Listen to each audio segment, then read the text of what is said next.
Welcome.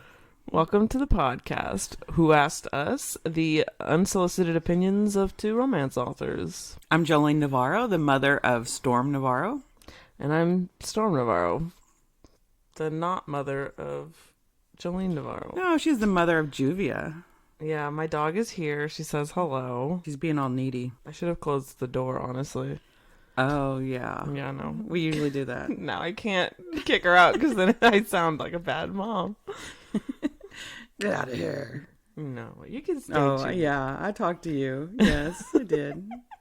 Anyways, welcome back to the podcast. I already said that, didn't I? I am not a morning person. I wish I was a coffee drinker on mornings like this. I think we got too worried about not saying good morning, and now we're all over the place. Oh, she's going to make noise. No, we got distracted by Juvia. Oh, okay. But yeah, I'm not a morning person, but we do these in the morning because we want to post them at 9. Well, you know, we could do some yoga, do some dancing, drink some coffee. No, we don't drink coffee. Well, we'd have to wake up earlier for that, and I'm not a fan. You should drink coffee or something. I know. I should try.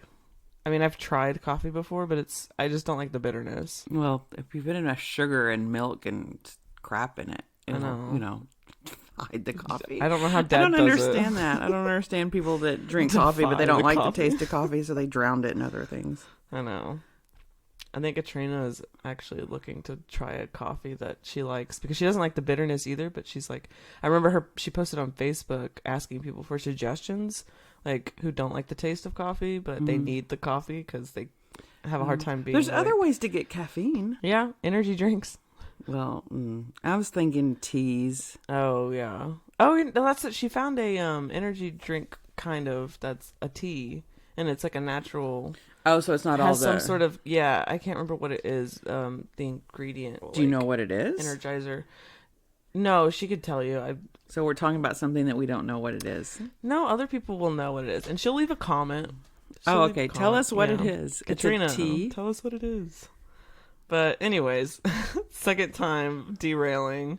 Last time we talked about Gladiator. It was all about Gladiator. Oh, well, and Bridgerton. And Bridgerton, but mostly Gladiator. Yeah, it was. Mom, we all want to know. Did you watch Gladiator? What if I said yes? You would be lying. I know. Everyone told me, watch it, watch it, watch it. She hasn't watched it yet. I haven't watched it. Yet. I will. I'll watch it. After Dad listens to the podcast, he was like, Jolene, you want to watch Gladiator with me? And you were like, I have to know that I need to get in a mindset where I'm going to be depressed. Yeah. Because it does. Stories affect me. I emotionally connect to stories. So I have to be really careful what I watch. Yeah. Because it can put me in a funk. And right now, with everything, I don't need to be in a funk. Yeah, that's true. And when I mean everything, I teach. So, you know, with the whole COVID thing still going on in the school and kids not being in the school, our school is probably only 10% of our students are actually on campus. So we're still a lot of remote learning. Yeah. Anyway, so no funky stuff for me, like funk in a bad way. Yeah. We kind of got in a funk last night after watching River. We'll get into that in a little bit. First, I want to brag. Did I tell you about what happened on YouTube? No. So I made a channel for our podcast, Who Asked Us? Right. And I commented, so me and Mom watch a commentary channel on YouTube. Because I am obsessed with Bridgerton, I go on and I just start looking for things that have to do with Bridgerton. You know, all the little clips, the little clips behind the scenes. And there was this reaction podcast or reaction channel. Yeah. And it was these two guys and they were going to watch it for the first time. And they were so cute and so charming, and they're hilarious. They really are, and they didn't dish the romance genre. They took it as it was. They had a few tongue-in-cheek comments. Well, yeah, they pulled some stuff out that was completely accurate. Because that's not everything's perfect, and you have to acknowledge. I mean, they did predict some things that were going to happen. Right, spot on, and. So, but yeah, so I was surfing and I found them and I totally fell in love with them. And now they're the reaction guys and they're not finished. They still have one more episode. One more episode. So it's the Pink Pop Cast. Pink, like as in the color, and Pop Cast. Like popular. Popsicle. Well, no, I'm sure it's know. short for popular. Pop art is Yeah. short for popular. Yeah, I was just being dumb. Because if you look at all the stuff they do reaction to, it's popular TV. Oh, yeah. Yeah, they had one about the haunting of Bly Manor. Yeah, and that Which they I really apparently liked. love the Gossip Girls. Oh, they love Or Gossip Girls. Gossip Gossip Girls and Gossip, not, oh my God. Mean Girls. Oh, Mean Girls. Yeah. On Wednesdays, we wear pink. That's their whole thing. That's Anyway, now that we've gushed about them, what Well, happened? As our podcast channel, ours, though, who asked us, I commented on their first Bridgerton commentary, because they commented on they did a commentary on the first episode. Right. And I was like, this is the best Bridgerton commentary I've ever seen. Or something like that, or my favorite one. And they liked it. Yeah. And they commented back, and they were like, this makes us so glad to hear. And I was like, oh my God, now we're best friends. So I follow them on Twitter and Instagram now, and I know everything about them. It's actually Benji, his Twitter handle is Binge Watch. Is he the one with the beard? No, that one is the other one. Okay. Sorry.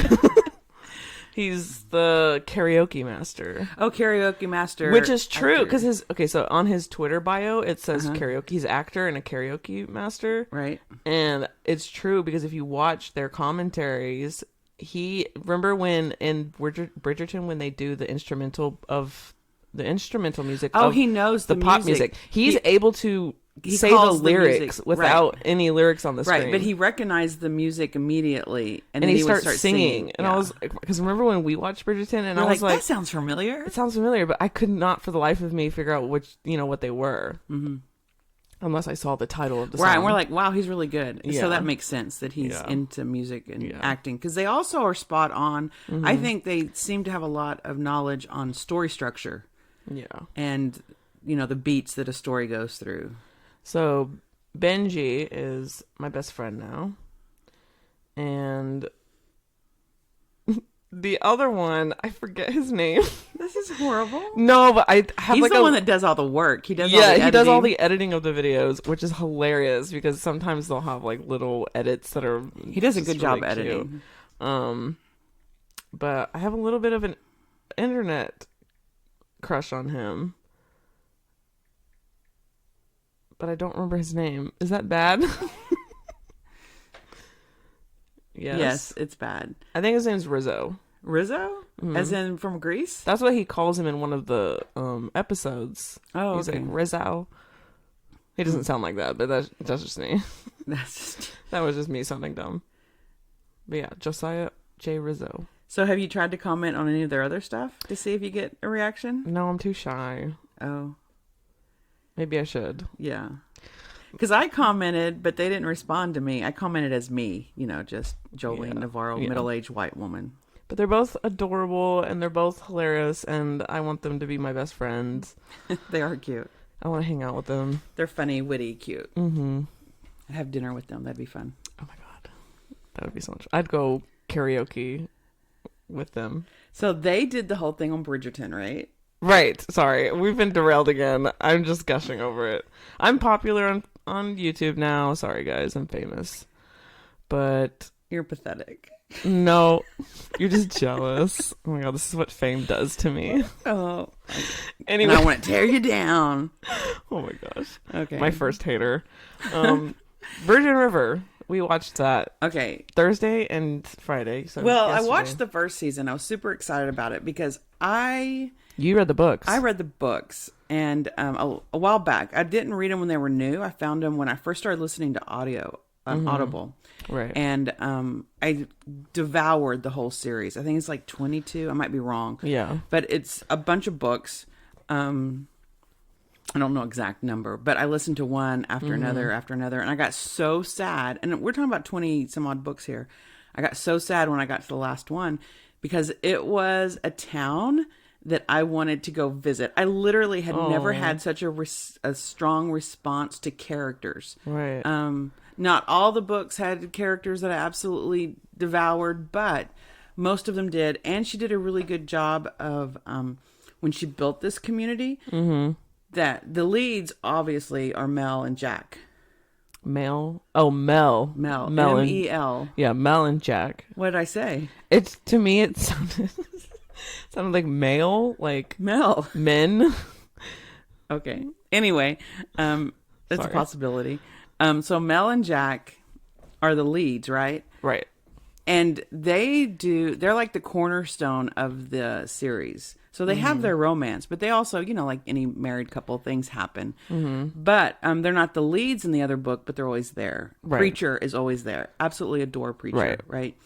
So because their restaurant bar is like the place for everyone to be. So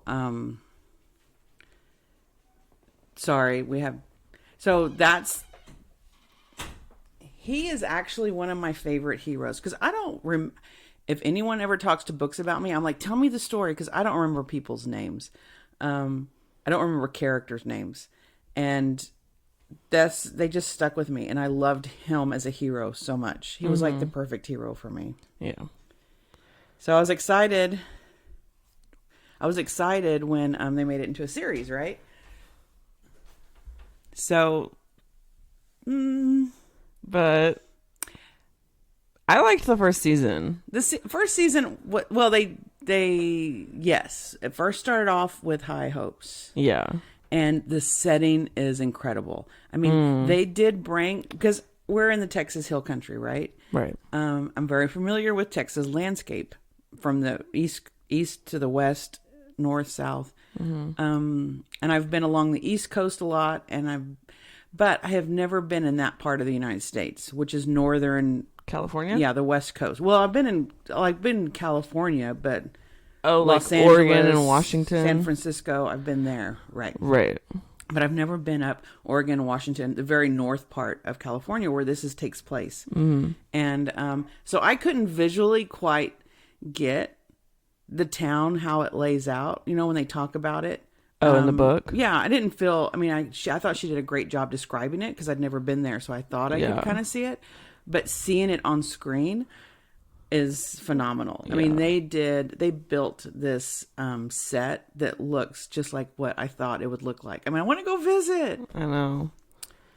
But that was done really well. The casting is really well. I think the characters they got the essence of the characters. They, like, oh yeah, that's great. But then they changed plot seriously in a lot of serious areas. And I remember you being a little bit upset about, even in the first season, a little bit of character change for Jack because he doesn't break up with his. Okay, so Jack is like in his 30s, right? He's a Marine that fought in the Middle East, and he doesn't really build romantic relationships, right? Right. But he's got this lady in the town over, and they're friends with benefits type thing. She's older. She has grown children. She's a waitress.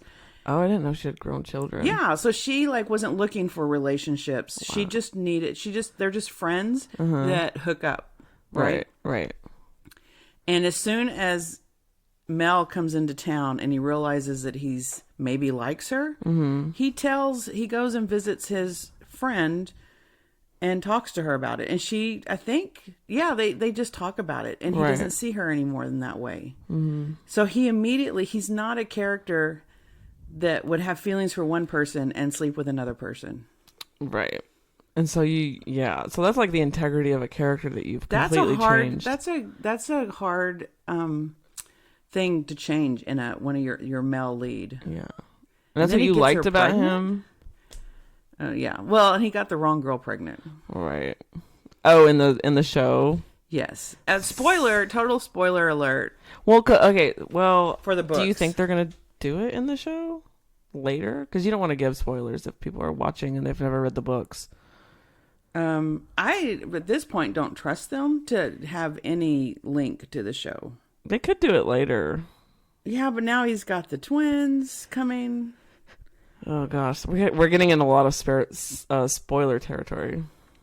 Well, how are we going to talk about it if we can't talk about spoilers? And it's been out for a while now. Okay, guys, just let y'all know we're going to be talking about Virgin River, about entirely what happens in the books and the show. So, spoiler alert. Go away if you don't want to hear it. Or go watch it and then come back, because we want you to listen to us. Well, go away and come back. Yes, definitely. Go away, watch it, get your opinion, and then come back and tell me what you think. But because one of the things that I love in the first book is she thinks she can't get pregnant, right? Because her and her husband. Right. And they changed a little bit between her and her husband. You're talking about Mel. Mel, yes. Mel and her husband. So she went, and she was pretty definite she could not get pregnant because they were trying everything, right? Yeah. So when her and Jack emotionally come together, they have sex, and of course she tells him she can't get pregnant, so they're fine, and then she's pregnant. That's a whole different dynamics than what the TV show is doing. Right. Because then I guess, because that's what they did with him and Charmaine in the show, is that they're forced to, like, not be together, but, like, be around each other because he wants to be there for her. The relationship to exist, even though they're not. Right. Which causes, like, a triangle love interest conflict. Whereas in the book, the conflict was them forcing to be together because she's pregnant. Right. And he had serious issues with feeling guilty for leaving men. You know, one of his guys was killed in Iraq under his watch. Yeah. So he's like overprotective, but at the same time he doesn't want. Yeah. So he doesn't want to put anyone at risk that he might not be able to protect. Yeah. And then he also feels insecure because her husband, who she loved, was an Ivy League doctor, Harvard, like Mr. Perfect. Yeah. Right. And so he's like, she'll what never do I love have? Right, I'm like a bar owner in the middle of nowhere. Didn't go to college. Right. Total bum. Right. Basically, I just run a bar and feed people and take care of the whole town, but not like So it was a little disappointing how they derailed it. So I think, and it's more like, I think you and I were talking about this. So Bridgerton did really well with respecting the romance genre, right? Yeah. Oh, yeah. And because they understood that even in a series, and she does Grey's Anatomy. I mean, she does all the hooks and all the stuff, but she took these books and they realized that in season 1, they gave the Duke and Daphne a happy ending. Yes, because that's what the first book is. That's how romance works. You have a whole series, but each couple gets their happy ending, and then the next book has everyone in it still, but a new couple steps forward. Right. So the series isn't about will they, won't they for like 8 years. Oh my God, yes. But it's because it will kill a regular series, right? Yeah. Like as soon as someone gets married, has babies, the series is pretty much over. Yeah. Because the conflict's gone. Mm-hmm. But in a romance series, the conflict that brings you back for the next season isn't that one couple, it's the new couple. Yeah. And they did an incredible job, I think, of giving Daphne and the Duke their happy ending, but still giving us all of these threads for Anthony. Yes, I love that. And then they were Colin, like, do you think he'll learn? And the Duke was like, maybe not. It was so amazing. And anyone that's read the books, that everyone is I think most people are super excited because Anthony's book is one of the favorite books. Mm-hmm. He's one of the favorite. And some people are mad about how they made his character in Bridgerton. He signs his sister up to marry this one guy, and he's like being all pouty and rude, and everyone's like, that's not Anthony. But it was Anthony before his book started. Right. Because he is so lost without his father, right? Yeah. And he doesn't think he's good enough to he will never be good enough to take his father's place. And he knew that from the moment, even when his father was still alive, he admired his father so much. But you learn that about him in his second book, the relationship he had with his father. Yeah, so I feel like the second season will definitely... Right. He was 18 when his father was killed. I mean, they kind of hint at it in that one scene with him and the Duke when they're both kind of digging at each other. Oh my God, that was so good. Your father's looking down at you now. Do you think he'd be proud? They both stab at their bleeding wounds, right? Your father. Yeah, daddy issues. And they fight. Oh my God, it's so good. Yes. Oh my God, they just go after each other because they totally hit each other's. That's what men do. Wound. Oh my gosh, Virgin River season 2. I'm sorry for anyone. I am going to apologize if anyone actually liked the show because I know Katrina liked it. But Okay, this is what I think happens. I think that you can go in and watch this show and it's a good show. It's very much of a drama series. yes, it's a drama. Yeah, and it's good. Well, if you like love triangles, it's great because apparently that's the only romantic conflict they can come up with is, oh no, who am I going to be with? Literally almost every couple, except for the teenagers, which Yes. usually in YA loves love triangles. But the teenagers aren't the in the love teenagers. triangle. Yeah. Oh my gosh. They're a because it 19-year-old was teenager. I'm sorry. Mel, She's like grown. Mel, Jack, and Charmaine had a love triangle. Oh my gosh. Well, you can throw her husband in there. That's like, what is that? Oh, technically. Yeah, but with what is living that? people, it was definitely true. I don't know what the word is. And then you had Doc and Hope. Doc and Hope and, oh my God. Started the with an M. Actress, Muriel. And then, sort of, Which was another major. Preacher, Paige, and that Well, she has her food critic. husband. Right. But Well, that's not a Paige love has to leave- triangle because Right. she's trying to leave him. But yeah, I don't know what's going on with the food critic because the food critic's in the book. Mm-hmm. But, well, she's actually a chef. Oh, Mom's getting a call. I'm popular like that. Wow. But she's in the books and she comes in and she gushes over his food. Yeah. But there seemed to be like a flirty thing going on. Yeah, I between was them. like, Mom, does this happen in the books? Because there's like a heavy like chemistry going on. I mean, that could have just been like actors have great chemistry. But they had more chemistry than Paige and him. Yeah. And something else they wouldn't have done in a romance book is you don't have a a romance lead leave for a whole season. Yeah, that's why they took the books and they turned it into a drama based on Right. the books. Exactly is what they did. So, So if you love the books, it's a little hard to watch. But if you were like, don't even remember reading the books or you never read the books, then you will like the series. yeah. It was done well, but it is not true to the romance genre. Right. The way that Bridgerton stayed true to the romance genre. Yeah. So you kind of have to, if you did read the books, like you said, just kind of disassociate from the books. Yes. Go in not believing this is Jack and that Jack and Mel are going to have a baby. Yeah. That's what I love about book 1 is their baby. Mm-hmm. Oh, and then he goes to the bar and he wears that front backpack thing. What is it they call those? Carriers? Yeah, because no, not a carrier. That's a seat. I know. I don't forget know why what I'm it's asking called. you. I am offended.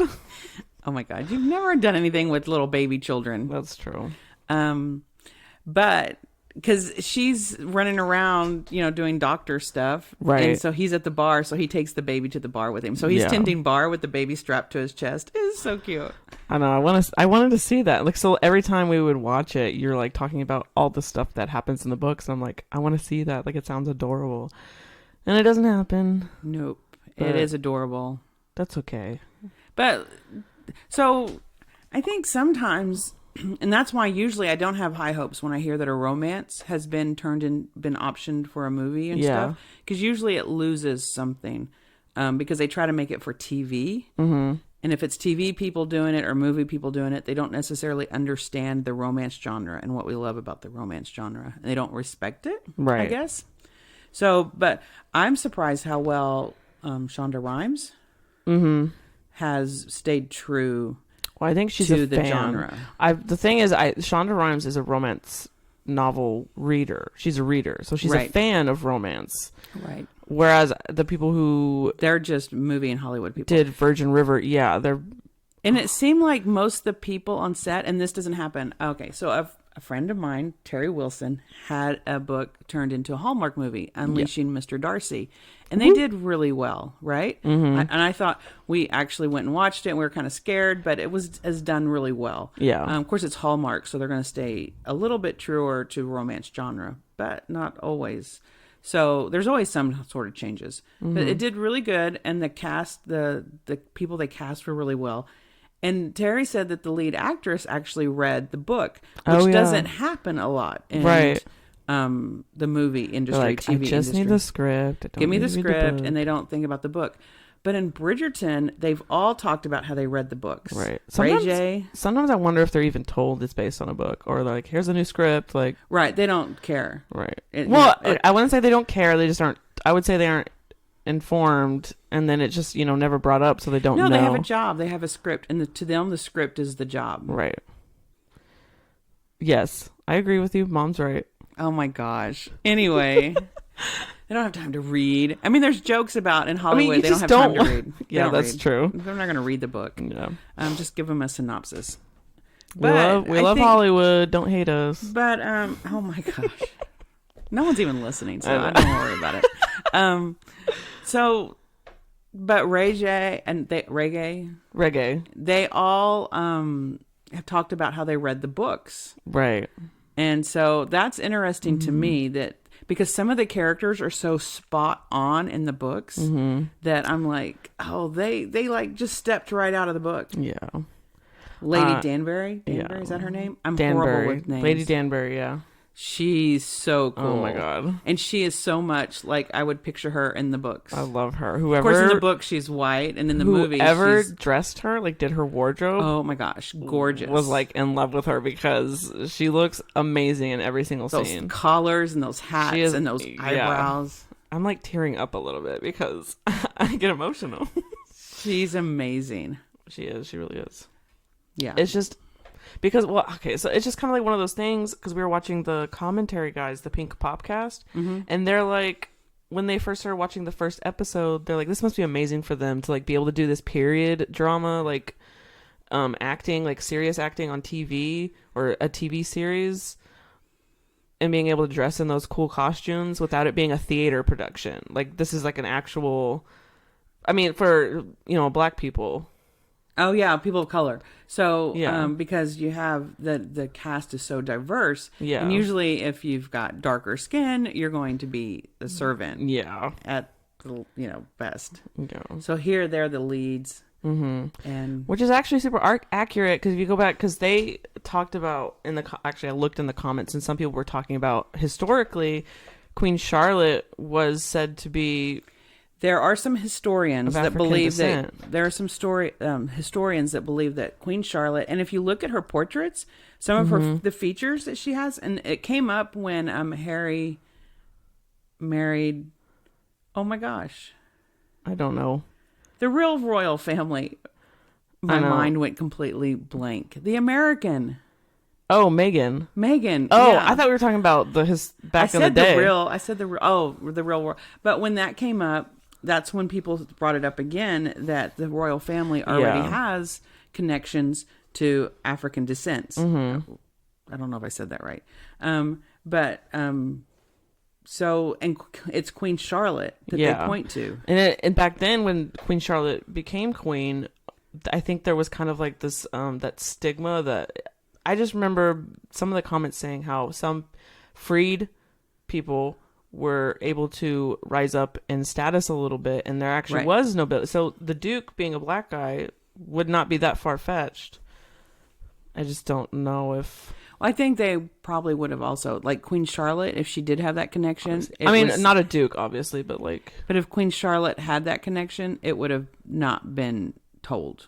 Right. They would have, right? So then how accurate is our history? Because I had a friend who said... He goes, he's a history teacher. I'm just a historian, so I'm having a hard time getting over that. And I'm like, well, first of all, it's fiction and it's fantasy. Yeah. And everyone wants to be involved in that, and everyone has a right to be involved in that, to see themselves in those leads. Yeah. But also, the history that we're taught is told us by certain people. I mean, there's so much history, and we only get a piece of it, right? Yeah. So what piece are we getting? Mm-hmm. That doesn't mean the other pieces aren't true. We just weren't taught those in the classroom. Yeah. So I think that the world is much a better place when we can see it in film and in entertainment. And it's it's just really exciting to me. Yeah, I agree. Well, there, we agree. Well, we agree. So podcast over. So, except I think... Am I too obsessed with Bridgerton? Oh my God, I could We talk might about be Bridgerton obsessed. for like months. I'm so sorry. I mean, now that my best friends are Bridgerton commentary channel, like, we can talk about Bridgerton all day. All day, every day. Your other best friends might be a little hurt that you said that about people you don't even know. That's true. Sorry, guys. You do have friends, right? Yeah, of course I do. I'm just teasing. I know. She's You've so got some mean to really me. good friends. Well, what about other genres and their Well, adaptations? That's a good point because, like I said, I don't get my hopes high when I hear that a romance book has been picked up to become a movie. Yeah, Because they usually screw it up. or it's just kind of low budget. So Yeah, or lame acting. yeah. Oh my gosh. I remember once years ago, and this is probably why I don't get my hopes up, and I don't remember what it was. A friend of mine had mentioned For the Roses, and I'm wondering now if that would, because I can't remember names and titles, but it was one of my favorite books back in the day, and it was a series of like orphans that came together to create their own family, and it's a bunch of guys and a girl, and they were like all family, like brothers and sister, right? But they weren't biological, but they'd made their own family, and they go west because they're like in New York or Chicago, some big city, and they go west, right, to make a new future. And it was an incredible series, and I loved the series. And the girl ends up, there's an English nobleman or someone that comes out west, and of course he's a little bit green because he's, the West is a whole nother world. Right. The frontier. Right. But he's also very capable. He's strong. He's good looking. He's the hero, right? I mean, he's the lead. Yeah. Oh my God. They casted this guy that I swear was shorter than the hair. Not that it's no. bad. Now that I say that, I'm like, Oh, wow, Mom. Because your dad sometimes is shorter than me, which there's nothing. He's a great lead and a great hero. But this guy was... Part of it wasn't so much that just compounded it because he was so inept. Yes. Incapable. He was like this dork that couldn't do anything. I mean, she had to, I don't know, he couldn't do anything. And I like when a heroine steps up and rescues herself or rescues the guy. I mean, I've done that myself. Yeah, but it's not our job to... No, but I've done that myself and I like it. But it doesn't... She shouldn't have to do it all the time because he's an imbecile. All right, that's what I meant. It's not a woman's job to do everything, like take care of everything. Right. He's and, like, an imbecile. Show a man how to be and good. What's the word? Like a good significant other. Yeah, I don't know. It was just disappointing to the point that I don't fall into the belief that you need to fix a man. Oh, well, no, you don't have to a good fix relationship. anyone. Yeah, no fixing.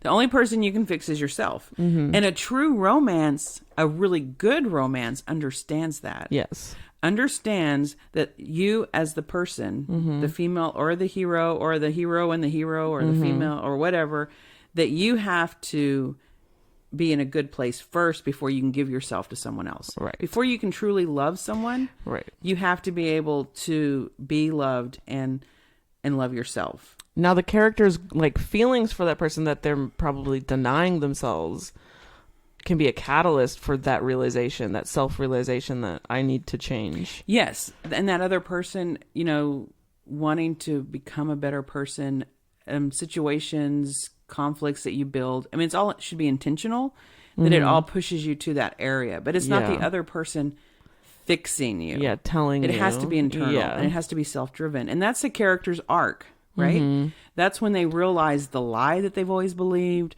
or they see their wound for what it is.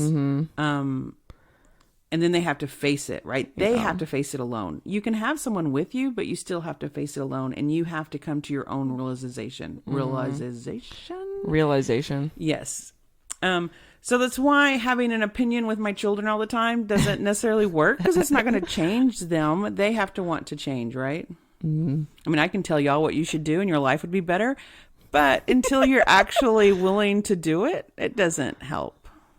In Virgin River, a lot of the characters' growth and self-realization came from a man's opinion. Oh my God, Like, there was so much that mansplaining. actually season two was very heavy on women are crazy and men have to deal calm with and it. rational, and they just have to learn to deal with it if they want to ever have sex. The women were insane, and Yes. I shouldn't use the word crazy or insane because that's. This is true. We're not supposed to use those words. But they made the women seem irrational and Overly emotional with no rational thought in their head. yeah, and they Manipulative. The women were manipulative. Yes, yeah, And petty. so petty. And the men were like all calm and always on the right side. Even the bad guy that was like dealing drugs he had was, to tell the girl that, oh, you're too young. You need to, he was Yeah, like the righteous teenager, one. Yeah. yeah. And she was like, I want to, I'll like, sleep with you for a beer. Yeah, and he's 'Cause like, she's, I'm not gonna get you a beer, and she's like, ugh, fine. And so she went to go hang out with the other teenager. Yeah. It's like, oh, okay. It's like, oh my gosh. And then it got to the point it was so bad that as soon as the guy started talking, when the woman was like all upset about something, and I'm like, oh my God, he's mansplaining again. Oh my Look how God. calm he is. Look how rational. Even the women went to the men to get advice. Yes, I think there was like 1 or 2 times where a woman gave a woman advice. I can think of once between the sisters, and we were like, look, Yeah. they're having a rational discussion and actually Yeah. encouraging each other. Yeah. It was so. It was so weird. bad. It was they pitted women against women a lot in that season. But season all the 2. guys got along. Yeah. Except for, I mean, but they got along way more than the women did. Mm-hmm. But, because like Preacher was lying to Jack and Which he would have Brady- never done in the series. Yeah, I Preacher know. would have never lied. Preacher was such an honorable man, so deeply honorable, and he knew who he was and he knew what he wanted. He would have never done what they had him do. yeah. Leaving Jack for San Francisco. He doesn't want to live in San Francisco. That is so anti-Preacher. my They God. did I do a think great job casting Preacher, One of the though. biggest problems I had with season 2 was how they handled the military guys. Yeah, no, Robin Carr is the writer of this series. It's absolutely incredible. And she's from a military family. Yes. She actually lived in San Antonio for a while with her husband because he was based here in San Antonio. Yeah. Inside thing, Harlequin has this big party every year. Well, we didn't this year because of COVID, but they have this big party where they celebrate the authors, and it's like 200 women dancing, and it's just, and then there's like 10 men, but it's so incredible. But if you're honored, and I think she had a Lifetime Achievement Award that year. Oh, wow. And with the big RWA. And so she was allowed to bring a guest, and she brought her son, and he came in his full, I think he was in his fatigues. Anyway, he was so good looking. So she's her kids are in the military too. Right. So she's very military based. Yeah. Whole And military in the family. series, as part of the series, is that Jack, and he was the captain of whatever, I don't know. Are they Marines? They're Marines. Yeah. And they all get together every year. Of course, Preacher was one of his guys. Yeah. And it's about him he takes care of his guys, right? Yeah. Even after they're no longer in service. And they all come from different parts, and they come together. And so there's a strong, and in the book, it's a really strong military underlining. Yeah. Brotherhood. Yes. And it's very authentic. Yeah. In the books. In the show, it didn't feel very authentic to me and Mom. No, at certain times it did not. Like, there's a point when they're all mountain biking, like extreme mountain, like, it's like tough and gritty and dangerous. And First of all, okay, I do have to say, these are all like 30, 40-year-old men, which, but they actually looked a little older than I think they were supposed to be. Some of them looked pretty not in shape as much. And they're doing this extreme bike riding, and I swear it looks like 16 and 18-year-olds that are doing like these flips, and they're like stuntmen. They're like doing high in the air, and then they all stop, and they're like, I'm like, that was not them, not even close. Believable. No. Anyway, there's a point where they stop on the side of the mountain, and Jack, the hero, wants to go down a really dangerous path. Executor or some horrible name where people die. The other guys are like, nah, man, we're not that in shape anymore. I mean, they say we're not that in shape anymore. Right. Yeah, after they were just doing anyway. I still have a job. I want to go back to my job. I want to go back to my family. Yeah, or my boss would. We don't want to pick up your parts. Yeah, my boss would kill me if I got injured.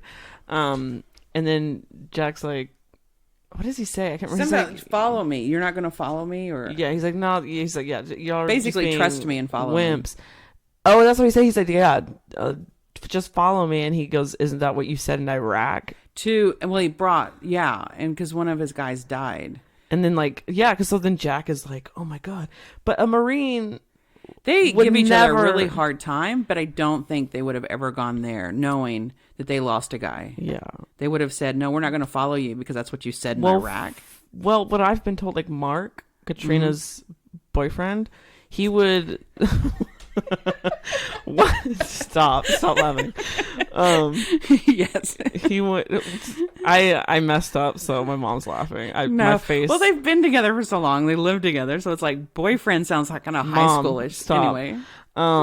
This is the unsolicited opinions that I'm talking about. That when I'm referring to that is me and my siblings always get her opinions on we should be dating. We tried to wait. No, I'm not going to talk about Bridger because why can't we talk about Bridger?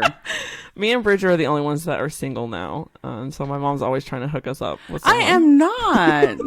I just want y'all to be happy. Okay, we're digressing. What were we talking about? We were talking about Jack and the Marines. Oh, what Mark has told me is that they don't talk about what happened. Right. From my research and talking, when I write characters, there's certain things you don't...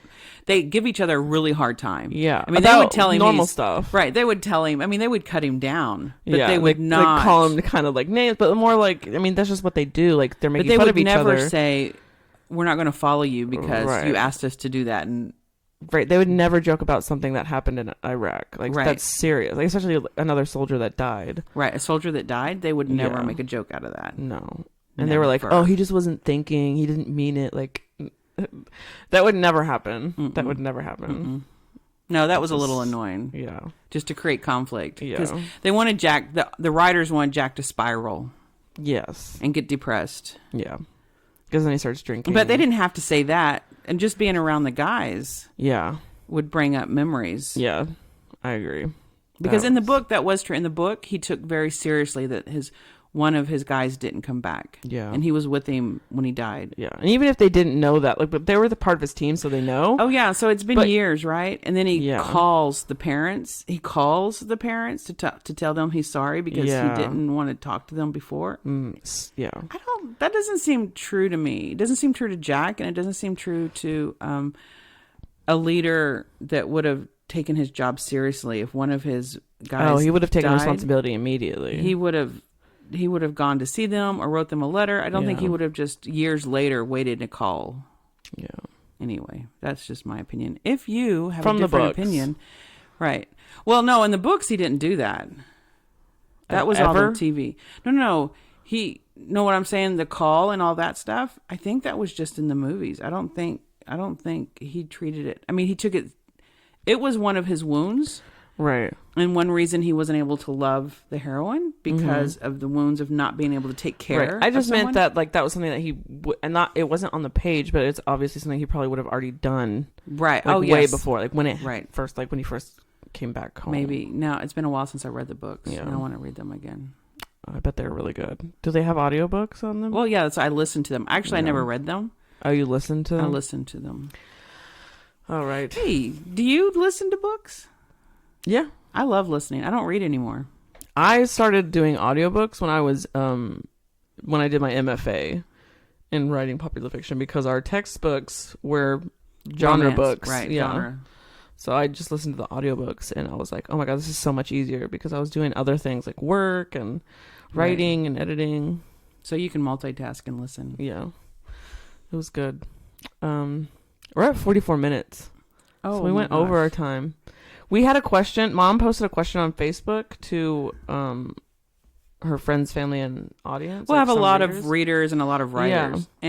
And I was curious because Storm and I were talking about, okay, so Bridgerton done really well as far as living at little things, but overall, I think they made the story vibrant and stayed true to the genre. Mm-hmm. Virgin River did not stay true to the genre. Yeah. And so therefore, it was a little disappointing for me to watch it. But we were talking about other books that have taken books that we love and excited about that came to movies. Yeah. And of course, a lot of those were Stephen King's had a couple of fails, but most of his books went to movies it's so really prolific. well. Like so many of his stuff has been adapted into and movies it's done and TV. really well most of the part. I mean, everything's going to have a little bit of a miss, but for the most part. And then you have the whole Lord of the Rings. Oh yeah, done really well. Those won a lot of Oscars. Right. I think Return of the King, the last one, like got so many. Right. Because they got big budgets. They got good casting, just like Bridgerton got a big budget, good casting. So, but it was interesting looking at this list. I think one of them that stood out was Outlander, that people still loved, that it felt good from the books to the movies. But other than that, most of them were horror that did well, fantasy that did well, or Larry McMurtry, which did Lonesome Dove. He's the Western author. He's Western. Lonesome Dove, Last Picture Show. He's done a lot of Actually, he wrote more contemporary set in, the Southwest. Yeah. But then he did Lonesome Dove, which is like Fred's all-time favorite. Super favorite. Like he will watch it and read it and read it. And I'm like, no, oh my God, the scene where the kid gets killed by the snakes in the river. I'm like, I'm not going to live through that. I don't want to watch that. Anyway. He loves quoting it. Oh my gosh, he does. If you follow him on Facebook, that's pretty much what he likes to post. Quotes from Lonesome Dove. And then there's Hunger Games did well, but that's more dystopia, YA. Yeah. So, I mean, now that was written by a woman, but most of the books that get the budget and all the stuff is written by men. Do you think that's intentional or subconscious or cultural or just happens to be that way? It's just an accident.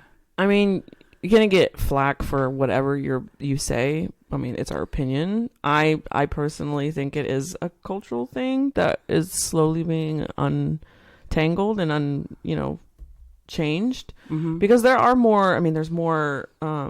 Just this past Oscars year, I think there was a comment about someone made. I think it was actually a few years, 2018. Ricky Gervais said there's like not that many women, so he made a joke that there shouldn't be any women, and that will fix the problem. Oh, women directors, sorry. Right. But I think it's slowly because there are more female directors or more female writers than ever before.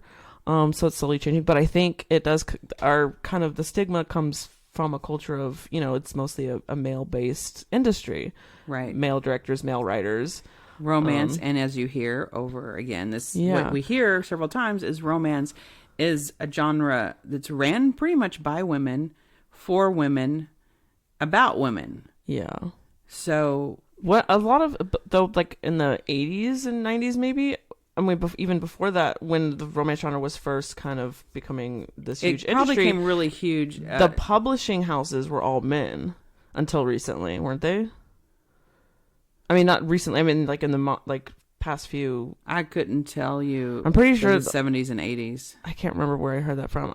I last night though I watched this documentary called Love Between the Covers. Oh, it's a great documentary. You need to watch it, guys. Even if you're not a romance novel reader, you got to watch it. It's really good because it's about the romance novel industry. Culture. Yeah, and some of the women who were talking are authors, and some of them are like historians and professors of history, women, or cultural, whatever. Cultural stuff. And one of the women, I can't remember if she was an author or a professor, but she was talking about Hemingway and how Hemingway's books are all considered classics and not formulaic, but the ending of every single one of his stories in the same exact way. Don't the heroes basically have the same struggle? I mean, it's all about men being men and dealing with their demons. I don't read a lot of Hemingway. I like Hemingway. I don't like his stories. I like the idea of Hemingway. His books are really He has prosy. some really great. Oh my god! I just said great. He has some really. He has some really great quotes that I like. Yes. But write drunk, edit sober. Yeah. Was that him? That's him. Oh my god, that's funny. Just writing's easy. Just get on the keyboard and bleed. Yeah, that one's. He's a little dramatic, but but yeah, I don't know. And one of the other women's in the documentary said, because they asked her, like, why is romance kind of looked down upon in other, among all the other genres? And she was like, well, I'll tell you what I've been told and what everyone's going to tell you. Romance is written by women, for women, about women. So, of course, it's kind of like, when you're on the subway reading a romance novel and the cover is obviously romance, because either there's a shirtless man on it or a woman. What do you mean either shirt? I've not had a single shirtless man on any of my books. Well, and then there's okay, so I'll take that stereotype. Back. Yeah.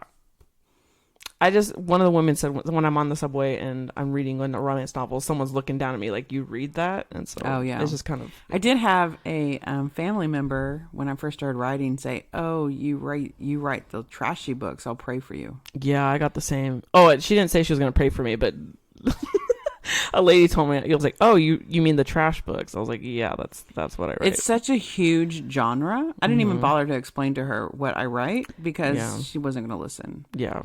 So, it's about the human condition and the human emotions and human nature. Our drive to connect with other people. Everyone, some people don't want love, and that's fine. Like they don't care, or they say they don't care. It's because they're so wounded. Well, some people don't mind. But there's different, right. But everyone... I can't imagine there's someone out there who doesn't want some form of human connection. Right, exactly. So, I don't know. I think romance novels are great and I like them, and I'm a hopeless romantic. So I kind of live vicariously through these books. Yeah, because you're not even dating. Yeah, I don't date. And you're okay with that? But Wait, that shouldn't have been a question. And you're okay with that? I am okay with that. I am perfectly fine, mother. I know. You seem fine. Yeah, as I sit here in my pajamas. There's nothing wrong with that. But if Rizzo ever wants to go out, then hit me up. Not the Grease. Not from Grease. We were literally just talking. Well, no, not just talking. So I shouldn't say literally. But we were just talking about them. The guys from I know who you're talking about. I was channel. Just clarifying. Because when you said his name, I was like, oh, just like the actress from Grease. Oh my God. The character, not the actress. Yeah. But yeah. So romance is for everyone. Romance is for everyone. It's the human condition.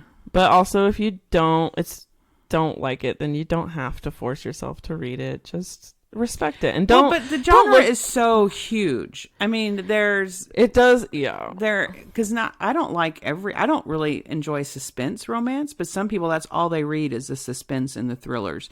So you have that part with the romance in. Yeah. I think romance readers are more likely to cross genres though, if it has romance in it. I do agree. Whereas people who are hardcore fantasy are, they're like, well, if you can give me a happy ending, I will read through almost anything. Yeah. So we agree. I doubt that, but okay. So are we done? Oh my God. Do we say goodbye? Okay, Mark told us we need to figure out a better way to end our podcast. Well, this one went... This one was like super long. It's an hour. Wow, 53 minutes. Who's going to want to listen to us for 53 minutes? No one, but... Our family. No, even there. London like, this will is listen. Too much. London is my cousin, and she will listen to every single She's second. super fan. She's our number one fan. We're gonna get her swag and merch. Oh my gosh, podcast merch coming soon. But thank you guys for listening, and we'll see you next Saturday, or whatever day you want to listen. Lissa. I'm just kidding. We love you. Yes, we love you, Lissa. We'll see you soon. Okay, so we have to make sure to say everyone's name, or we'll Tate get his feelings hurt because we didn't mention him in this Lissa podcast. is Tate's wife. Oh my gosh. Yes. Tate is my brother. Yes. Bridger was supposed to be here, and he was gonna be our guest, but lame. No, not lame. Bridger's working and tired. They named a whole series after him. He's a grown man. Bridgerton, Bridger. Yeah, we need to get Bridger's commentary on Bridgerton. Bridger on Bridgerton. Oh, that would be good. And then you mentioned Katrina. And Katrina. I mentioned Katrina a lot.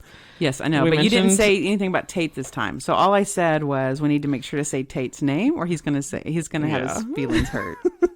We talked about Dad. We talked about Katrina. London. Kenan is London's brother. Also, But he doesn't listen, so we don't care. he might listen. Oh, sorry, Kenan. You're my favorite nephew. We love you, Kenan. And I'm assuming the Jackson. other ones aren't listening, so I can say that. Oh my god. If people are listening to this, they're like, this is insane. I don't want to listen to this. They're just listing off all their I family. think we need to stop. Okay. We'll see you guys next time. Thank you for On the other listening. side. Over and out.